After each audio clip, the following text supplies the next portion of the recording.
Garden update, November of 2017.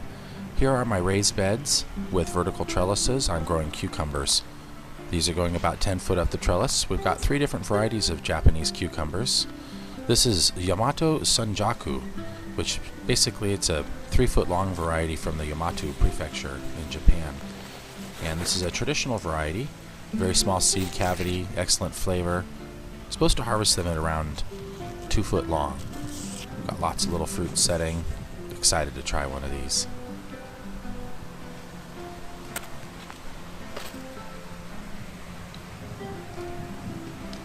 They grow nicely up the trellises. I'm only getting about 4 hours of sunlight back here, so it'd be nice to get a little bit more. This variety is called Southern Delight. You harvest them about 8 to 9 inches. They're about 1 inch in diameter. Very small seed cavity, almost no seeds at all. Excellent flavor. Lots of little lateral vines with fruits to set on those, and there they are at the top of the 10-foot trellis. Then right next to it, I've got one from the other bed that was an extra one that snuck over here called Pallas King, and this one's got a lot of defined ridges on it. Supposed to be a thin-skinned, also small seed cavity, and very flavorful cucumber. Also another traditional variety. And that one is a hybrid. So is the Southern Delight. The only one that is not a hybrid is the very first one that we showed you, the Yamato Sanjaku. But here you can see with the Pallas King, it's got a smooth beginning, and then the rest of the cucumber is very bumpy. I'm assuming that's to help ward off pests and other unwanteds. But even though we're in the shade here with, really no afternoon sunlight, you've got healthy plants that are climbing the trellises and setting fruit. So cucumbers can definitely handle a little bit of shade. They'll certainly do better in full sun, but I don't have that here.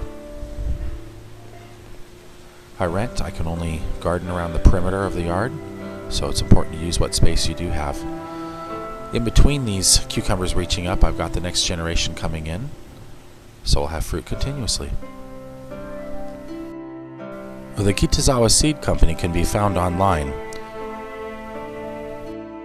They have a very nice collection of Japanese cucumbers.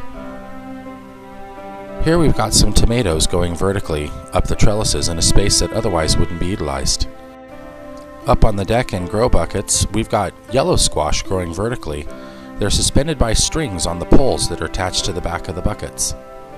So remember, even if you rent and you can't put anything in the ground, even if there's not much sun, you can still grow vertically and create some healthy food for you and your family to enjoy.